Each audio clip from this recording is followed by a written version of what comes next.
Audio Jungle.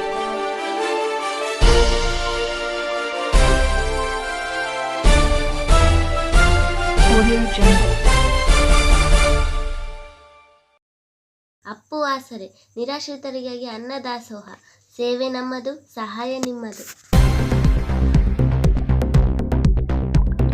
ಇವತ್ತು ನಾವೇನು ಸಂದರ್ಶನ ತೊಗೊಂಡಿದ್ವಿ, ಬಹುಶಃ ಸಂದರ್ಶನದಲ್ಲಿರ್ತಕ್ಕಂಥವ್ರು ಏನೋ ತಾವು ದೃಶ್ಯದಲ್ಲಿ ನೋಡ್ಬೋದು. ಇವತ್ತು ಭಾಳಷ್ಟು ಗ್ರಾಮ ಪಂಚಾಯತಿ ವ್ಯಾಪ್ತಿಯಲ್ಲಿ ಕೂಡ ಇವತ್ತು ಬಡತನ ಇದ್ದರೂ ಕೂಡ ಅವರ ಒಂದು ಸೇವೆ ನಿಜವಾಗ್ಲೂ ಅಚ್ಚರಿ ಅನಿಸುತ್ತೆ. ಅಷ್ಟೇ ಅಲ್ಲ, ಇವತ್ತಿಗೂ ಇವರಿಗೂ ಕೂಡ ಒಂದಿಷ್ಟು ಪ್ರಶಸ್ತಿಗಳು ಕೂಡ ಬಂದಿರತಕ್ಕಂಥದ್ದು. ಇವತ್ತು ಗ್ರಾಮ ಪಂಚಾಯತಿ ಮೆಂಬರ್ ಅಂದ ತಕ್ಷಣ ಎಲ್ಲೋ ಒಂದು ಕಡೆ ಕೆಲಸ ಸರಿಗೆ ಮಾಡಲ್ಲ, ಏನು ಕೆಲಸ ಮಾಡ್ತಾರೆ ರೀ, ಆಮೇಲೆ ಅನುದಾನ ಇಲ್ಲ, ಗ್ರಾಮ ಪಂಚಾಯತಿಯಲ್ಲಿ ದುಡ್ಡು ಬಂದಿಲ್ಲ ಅಂತ ಹೇಳ್ಕೊಂಡು ಓಡಾಡಿಬಿಡ್ತಾರೆ. ಅಂಥ ಟೈಮಲ್ಲಿ ಕೂಡ ಇವರು ಭಾಳಷ್ಟು ಪ್ರಾಮಾಣಿಕ ಸೇವೆ ಮಾಡಿರ್ತಕ್ಕಂಥವ್ರು. ನಿಜವಾಗ್ಲೂ ಇಂಥ ಬಡತನ ಇದ್ದರೂ ಕೂಡ ಒಂದು ಗ್ರಾಮ ಪಂಚಾಯತಿ ಮೆಂಬರ್ ಆಗಿ ಈ ಒಂದು ತಮ್ಮಲ್ಲಿ ಏನು ವಾರ್ಡಲ್ಲಿ ಬಂದಿರತಕ್ಕಂಥ ಕೆಲಸಗಳನ್ನು ಇವತ್ತು ನೀರಿಂದಿರ್ಬೋದು, ಚರಂಡಿಂದಿರ್ಬೋದು, ಭಾಳಷ್ಟು ಕೆಲಸಗಳನ್ನ ಮಾಡಿ ಗುರುತು ಕೊಟ್ಟಿರ್ತಕ್ಕಂಥದ್ದು.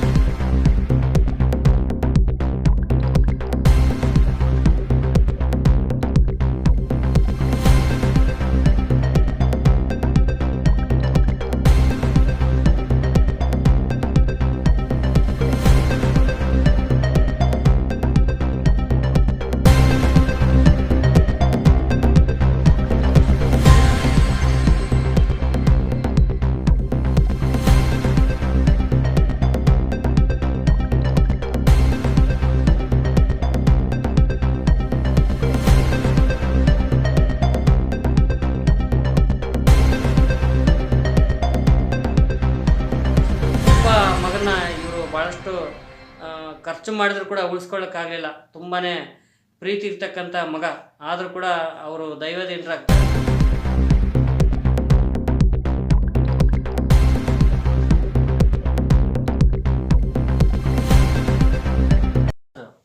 ತಂದೆ ಹೆಸರು ಸಣ್ಣ ಪಂಪಪತಿ, ತಾಯಿ ಹೆಸರು ಹಂಪಮ್ಮ. ಎಷ್ಟು ಜನ ನೀವು ಮಕ್ಕಳು ಅವರಿಗೆ? ನಾವು ಮೂವರು. ಅದರಲ್ಲಿ ಎರಡನೇ ಅಣ್ಣ ಖಾಲಿ ಆಗಿದ್ದಾರೆ, ಈಗ ದೊಡ್ಡ ಅಣ್ಣ ಕೆಲಸಕ್ಕೆ ಹೋಗ್ತಿದ್ದಾರೆ. ಹಂಗಾಗಿ ನನ್ನ ಓದಿಸ್ತಿದ್ದಾರೆ ಮನೇಲಿ. ಒಂದು ಒಳ್ಳೆ ಗೌರ್ಮೆಂಟ್ ಜಾಬಿಗೆ ಬರಲಿ ಅಂತೇಳಿ ತಾವು ಓದಿಲ್ಲ, ನಮ್ಮನಲ್ಲಿ ಓದಿಸಿ ಅವರು ಒಂದು ಒಳ್ಳೆ ಉನ್ನತ ಸ್ಥಾನಕ್ಕೆ ಹೋಗ್ಲಿ ಅಂತೇಳಿ ನಮ್ಮನ್ನು ಓದಿಸ್ತಿದ್ದಾರೆ. ತಾಯಿಂದ ಏನು ಕಲ್ತ್ಕೊಂಡ್ರಿ, ತಂದೆಯಿಂದ ಏನು ಕಲ್ತ್ಕೊಂಡ್ರಿ? ತಂದೆಯಿಂದ ಅಂದರೆ ಈಗ ಅವರು ಏನು ಎಲ್ಲ ಮಕ್ಕಳ ಥರ ನಾವು ಹಾಳಾಗಬಾರ್ದು, ನಾವು ಚೆನ್ನಾಗಿ ಓದಿ ಒಂದು ಒಳ್ಳೆ ಉನ್ನತ ಸ್ಥಾನಕ್ಕೆ ಹೋಗ್ಬೇಕಂತೇಳಿ ಅವರು ನಂಬಿಕೆಯನ್ನು ನಾವು ಕಾಪಾಡ್ಕೊಳ್ಬೇಕು ಎಂದು. ಏನಪ್ಪ ಏನೇನು ಹೇಳ್ತಾ ಇರ್ತಾರೆ ಅಂದರೆ, ಓದಿಸ್ಬೇಕಾದ್ರೆ ನಮ್ಮ ನೀನು ಹಿಂಗೆ ಟೀಚರ್ ಆಗಬೇಕು ಅಂತ ಏನು ಹೇಳ್ತಾ ಇಲ್ಲ, ನಿನಗೆ ಇಷ್ಟ ಬಂದಿದ್ದು ನೀನು ಓದಮ್ಮ ಅಂತೇಳಿ ಅವರು ಎಷ್ಟಾಗಲಿ ನೀನು ಓದು, ನಾವು ಓದಿಸ್ತೀವಿ ಅಂತ ಹೇಳ್ತಾರೆ. ಹಾಗಾಗಿ ನಾವು ಓದ್ತಾ ಇರೋದು. ಹಂಗನಾಗಿದ್ರೆ ನಾವು ಯಾವಾಗೋ ಕೆಲಸ ಮಾಡ್ತಾ ಇದ್ವಿ ಹೋಗಿ ಹೊರಗಡೆ. ಇಲ್ಲಮ್ಮ, ನಮ್ಮಷ್ಟು ಕಷ್ಟಪಡೋದು ಬೇಡ, ಒಂದು ಒಳ್ಳೆ ಉನ್ನತ ಸ್ಥಾನಕ್ಕೆ ಹೋಗ್ರಿ, ಜಾಬ್ ತಗೊಂಡು ಕೆಲಸ ಮಾಡಿರಿ, ನಮ್ಮಷ್ಟು ಕಷ್ಟಪಡಬೇಡ್ರಿ ನೀವು ಅಂತ ಹೇಳಿ ಅವ್ರು ಇಲ್ಲಿವರೆಗೂ ಓದಿಸ್ತಿದ್ದಾರೆ. ಅದನ್ನೇ ಹೇಳ್ತಾರೆ. ಎಲ್ಲಿ ಹುಡುಕಿದ್ರಿಂದ ತಂದೆ ಸಿಗೋದಿಲ್ಲ, ಇನ್ನೂ ಓದು ಅಂತ ಹೇಳಿ ಯಾರು ಇಷ್ಟು ಫೋರ್ಸ್ ಮಾಡೋದಿಲ್ಲ. ಆದ್ರೆ ಇವರು ನಮ್ಮನ್ನ ಓದ್ರಿ, ನೀವು ನಿಮ್ಮ ಕಾಲ ಮೇಲೆ ನೀವು ನಿಂತ್ಕೊಳ್ರಿ ಅಂತ ಹೇಳ್ತಾರೆ. ಒಬ್ಬೊಬ್ರು ಬಡತನ ಅನ್ನೋದು ಇರುತ್ತಲ್ಲ, ಅದರಿಂದಾಗಿ ಆದಷ್ಟು ಬೇಗ ಅವ್ರು ಮದುವೆ ಮಾಡ್ತಾರೆ. ತಪ್ಪಾ ರೈಟ್ ಆಗಿದೆ ಈ ಥರ ಮದುವೆ ಮಾಡತಕ್ಕಂಥದ್ದು? ತಪ್ಪು ಅದು. ಅವರು ಕಷ್ಟ ಆದ್ರೂ ಚಿಂತೆ ಎಲ್ಲ, ಸ್ವಲ್ಪ ಓದಿಸ್ಬೇಕು, ಅವ್ರ ಕಾಲ ಮೇಲೆ ಅವ್ರು ನಿಂದ್ರಷ್ಟು. ಈಗ ಮದುವೆ ಮಾಡ್ತಾರೆ, ಆದ್ರೆ ಅವ್ರ ಕಷ್ಟ ಅವ್ರಿಗೆ ಗೊತ್ತಿರುತ್ತೆ ಮಾಡಿದ್ಮೇಲೆ. ಈಗ ಇಷ್ಟು ಚಿಕ್ಕ ವಯಸ್ಸಿಗೆ ಮಾಡಿದ್ರೆ ಅವರು ತುಂಬಾ ಕಷ್ಟಪಡ್ತಾರೆ ಅಲ್ಲಿ. ಅದೇ ಅವರು ಕಾಲ ಮೇಲೆ ಅವ್ರು ನಿಂತ್ಕೊಂಡ್ರೆ, ಅವ್ರ ಗಂಡ ಹೆಂಗಾದ್ರೂ ಇರ್ಲಿ, ಅವರು ಕಾಲ ಮೇಲೆ ನಿಂತಿರ್ತಾರಲ್ಲ, ಅದು ಸಪೋರ್ಟ್ ಮೇಲೆ ಅವ್ರು ಇರ್ಬೋದು. ಈಗ ಅವ್ರು ಮಾಡಿ ಕೊಟ್ಮೇಲೆ ಅವ್ರು ಹೆಂಗಿರ್ತಾರೋ ಹೆಂಗಿಲ್ಲ ಅವ್ರು ಗೊತ್ತಿರೋದಿಲ್ಲ ಅಷ್ಟು. ಅದ್ರ ಚಿಕ್ಕಲ್ಲೇ ಓದೋದು ಒಳ್ಳೇದಂತೇಳಿ ನಮ್ಮ ಅಭಿಪ್ರಾಯ. ನಮ್ಮದು ಚಿಕ್ಕ ವಯಸ್ಸಿಂದನೂ ಜೊತೆಲೇ ಇರ್ತೀವಿ, ಅಕ್ಕಪಕ್ಕ ಮನೆ ರಿಲೇಷನ್. ಹೌದು. ಅಂದರೆ ಅವರು ಸ್ಕೂಲಲ್ಲಿ ಬೇರೆ ಕಡೆ ಎಲ್ಲ ಓದಿದ್ರು, ಅವರು ಕನ್ನಡ ಮೀಡಿಯಮ್ ಓದಿದ್ರು, ನಾವು ಒಬ್ಬಳೇ ಇಂಗ್ಲೀಷ್ ಮೀಡಿಯಮ್ ಓದಿದ್ವಿ. ಮತ್ತೆ ಅದೆಲ್ಲ ಆಯಿತು. ಕಾಲೇಜಲ್ಲಿ ಮತ್ತೆ ಮೂವರು ಒಂದೇ ಕಾಲೇಜಲ್ಲಿ. ಬೇರೆಯವ್ರದಂತ ಏನಿಲ್ಲ, ನಮ್ಮ ತಂದೆ ತಾಯಿ ಏನು ಹೇಳಿರ್ತಾರೆ ಅದನ್ನೇ ಮಾಡ್ತೀವಿ. ನಮ್ದೇನು ರೈತರು ಅಂತ ಏನಿಲ್ಲ, ರೈತರು ಬೇರೆಯವ್ರ ಮಕ್ಕಳು ಅಂತ ಏನಿಲ್ಲ ಸರ್, ಎಲ್ಲರೂ ಓದಿಸ್ತಾರೆ ಸರ್, ಓದೋದ್ರ ಮೇಲೆ ಡಿಪೆಂಡ್ ಸರ್. ನಂದು ಅಂತಂದ್ರೆ ಅಂಬೇಡ್ಕರ್ ಹೆಸರಲ್ಲಿ ಫ್ರೀ ಟ್ಯೂಷನ್ ಮಾಡಿಸ್ಬೇಕಂತ ಸರ್. ಯಾಕಂತಂದ್ರೆ ಕೆಲವೊಬ್ರು ಪೇರೆಂಟ್ಸು ತುಂಬಾ ಬಡತನ ಇರುತ್ತೆ, ಅವರಿಗೆ ಟ್ಯೂಷನ್ಸ್ ಕಳ್ಸಕ್ ಆಗೋದಿಲ್ಲ. ಹಂಗಾಗಿ ಅಂಬೇಡ್ಕರ್ ಹೆಸರಲ್ಲಿ ಫ್ರೀ ಟ್ಯೂಷನ್ಸ್ ಮಾಡಿದ್ರೆ ಚೆನ್ನಾಗಿರುತ್ತೆ, ಅವ್ರಿಗೂ ಹೆಲ್ಪ್ ಆಗುತ್ತಲ್ಲ ಸರ್, ಓದಕ್ಕೂ ಆಗುತ್ತೆ. ಹಂಗಾಗಿ ಮಾಡ್ಬೋದು.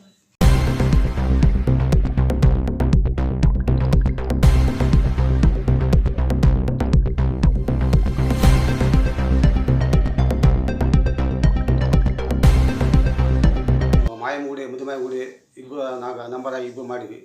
ನಮ್ಮ ತುಕ್ಕಂ ಸರ್ ಕೂಡ ಹೆಲ್ಪ್ ಮಾಡ್ಯಾನ, ಗುಡಿ ಅಮೌಂಟ್ ಹಾಕ್ಯಾನ, ಮಾಡಿಕೊಟ್ಟ ಬೆಸ್ಟ್ ಮಾಡ್ಯಾನ. ಅಂದರೆ ನಿಮಗೇನು ನೋವಾಗಲ್ವಾ? ಮನೆ ದುಡ್ಡು ಖರ್ಚು ಮಾಡಿ ಈ ಥರ ಜನಸೇವೆ ಮಾಡ್ತೀವಿ ಅಂತಾರಲ್ಲ, ನಿಮ್ಗೆ ನೋವಾಗಲ್ವಾ? ಏನು ನೋವಾಗಲ್ಲ ಸರ್. ಅಷ್ಟೇ ಜನ ನಮ್ಮ ಊರಾಗ ಅಭಿವೃದ್ಧಿ ಆಗ್ಬೇಕು, ನಮ್ಮ ಊರಾಗ ಚಲವಾದಿ ಒಣ ಕೂಡ ಕೆಲಸ ಆಗ್ಬೇಕು, ಜನಗಳು ಊರಾಗ ಕೂಡ ಒಳ್ಳೇದಾಗ್ಬೇಕು ನಮಗೆ. ಅಷ್ಟು ಉದ್ದೇಶ ನಮಗೆ. ಏನು 5 ಮಂದಿ ಅಲ್ಲ, 9 ಮಂದಿ ಟೋಟಲ್ ಮಕ್ಕಳು. ಟೋಟಲ್ 9 ಮಂದಿ, 5 ಮಂದಿ. ಈತ ಎಷ್ಟನೇ ಮಗ? ನಾನು ಲಾಸ್ಟ್ ಅಯ್ಯಮ್ಮ ಮನೆಗಿಡಕ್ಕೆ ಅಯ್ಯಪ್ಪ ಆತಂಜಿ ನಮ್ಮಪ್ಪ 4ನೇ ಆತು. ಏನು ಮಕ್ಕಳಿಗೆ ಎಷ್ಟು ಮಕ್ಕಳಿಗೆ ಓದಿಸಿ? ಯಾವಾಗ ನಮ್ಮ ಮಕ್ಕಳು ಎಂದಾಗ ಸಭೆ ಹೋದಾರೆ ಅಪ್ಪ, ಮಟ್ಟಿಗೆ ಬರ್ತಾರೆ, ನೀರು ಕಟ್ಟ ಈಗಪ್ಪ ಮಾತ್ರ ಆಗಿರೋದು. ನಮ್ಮ ಮಕ್ಕಳು ಅದ್ರ ಕಲ್ತಿದ್ದಪ್ಪ, ಮೊಮ್ಮಕ್ಕಳು ಬುದ್ಧಿವಂತ ಆದರು. ಮೊಮ್ಮಕ್ಕಳು ಬುದ್ಧಿವಂತರಾಗ್ಯಾರ. ಮೊಮ್ಮಗಳ ಹೆಸರೇನು? ಅಂಬಿಕಾ, ಜಯಮ್ಮ, ಒಬ್ಬ ದುರ್ಗಮ್ಮ ಕೊಡ್ತಿ ಕುಡ್ತಿ ದೊಡ್ಡಕ್ಕ ಮಗ. ಅಂಬಿಕಾ ಅಮ್ಮ ಓದ್ತದಾಳೇನು? ಬೇಸ ಹೋಗ್ತಾರಪ್ಪ. ಬೇಸ್ ಓದ್ತಾಳ? ಮತ್ತೆ ನೀನು ಹೇಳ್ಬೇಕು, ನಿನ್ನ ಮಕ್ಕಳಿಗೆ ಯಾಕೆ ಓದಿಸ್ಯಪ್ಪ ಅಂತ ನಿಮ್ಮ ಮಗ ಹೇಳ್ಬೇಕು. ಹೇಳ್ಬೇಕಪ್ಪ. ಈಗ ಅದಕ್ಕೆ ಕೇಳ್ತಾರಪ್ಪ, ಹೋಗು ಬರಯ್ಯ ಅದನ್ನ ಕೇಳ್ತಾರೆ. ಅವಾಗಲ್ಲಿ ಯಾವ್ದಾರ ಸಿಕ್ಕಿದ್ದು ಮಾಡ್ಕೊಂಡು ಹೋಗಿ ಕಲ್ತಾರೆ, ಕೆಲಸ ಬರ್ತದೆ ಕೇಳ್ತಾರೆ. ನೀವು ಏನೇನು ಬದುಕು ಮಾಡ್ಕೊಂಡು ಜೀವನ ಮಾಡಿದ್ರೆ ಮೊದಲು? ನಾವು ಉಳ್ಳಾಗಡ್ಡೆ ಕಿತ್ತಿ, ಉಳ್ಳಾಗಡ್ಡೆ ಬಿತ್ತೀವಿರಪ್ಪ, ಮತ್ತು ಬೆಳೆದ್ವಿ, ನಾಣ ಕೊಯ್ದೀವಿ, ಸಜ್ಜೆ ಕೊಯ್ದೀವಿ, ಜೋಳ ಕೊಯ್ದೀವಿ, ಹಚ್ಚಿ ಬಿಡಿಸಿವಿ, ರೋಟ್ ಮಾಡ್ಕೊಂಡು ಈಗ ನಿಂತ್ಕೊಂಡು ಮತ್ತೇನು ಸೌಕರ್ಯ ಆಗಿಲ್ಲಮ್ಮ, ನೀವು ಎದಕ್ಕೆ ಬಿಡೋರಾಗಿರ? ಮತ್ತೆ ಇಷ್ಟ 2 ಮನೆ ದೂರ ಅವಾಗ ಕೂಲಿ ತಂದಪ್ಪ, 5 ರೂಪಾಯಿ 6 ರೂಪಾಯಿ ಗಂಡಗ ಬಜ್ಜೆಲ್ಲ ತಕ್ಕ ದುಡಿದ್ರೆ 5 ಮನ್ಯಾಗ. ಈಗ ಸೊಂಪಿ, ಕಟಂಬರಿ, ನಾಡಬಾನ, ರೊಟ್ಟಿ ಹಿಂಗೆ ಕೊಲ್ಲಿ ಬೇಯಿಸ್ಬೇಕು. ಬೇಸ ಮತ್ತು ಪದಾರ್ಥ ಅದು ನಾಡ ಕುಟ್ಬೇಕು. ಈಗ ಮತ್ತೆ ಇವಾಗೆಲ್ಲ ಇಡ್ಲಿ ಸಾಂಬಾರು ದೋಸೆ ಬಂದವಲ್ಲ? ಅವಾಗ ಯಾವ್ದಪ್ಪ ಮಕ್ಕಳಿಗೆ ಯಾವುದಿಲ್ಲಪ್ಪ. ಇಡ್ಲಿ ಸಾಂಬಾರು 2 ಸೆಂಟ್ ಅದಂತ ಇದೆ, ಈ ಮಸ್ತ್ ಅದಾವ. ಮತ್ತೆ ಆರೋಗ್ಯಕ್ಕೆ ಒಳ್ಳೇದಾಗ ಕೆಟ್ಟದ ಇದು? ಈಗ ಕೆಟ್ಟದದು. ನಮ್ಮದು ಆರೋಗ್ಯ ಗಟ್ಟಾಗಿ ಆಯೆ ಪಲ್ಯ, ಅಕ್ಕಳಿಕೆ ಪಲ್ಯ, ಗುಡ್ನಿಕ್ಕಿನ ಪಲ್ಯ ಏನಪ್ಪ ಅವಾಗ ನಾ ತಿಂದಿರೋದು. ಈಗ ಆರೋಗ್ಯ ಕೆಟ್ಟದಂದ್ರೆ ಯಾವ್ದು ಆರೋಗ್ಯ ಕೆಟ್ಟದ? ಯಾವ್ದು ಕೆಟ್ಟಲಿಕ್ಕೆ 40 ಹೋಗೋದು, ಮಕ್ಕಳು ಬಾಗ್ಲನ್ನ ಹೋಗೋದು, ಸ್ವಸ್ಥದ್ದು ಮಾಡಿ ಅಂಥದ್ದು ಬಂದ್ಬಿಡುತ್ತೆ.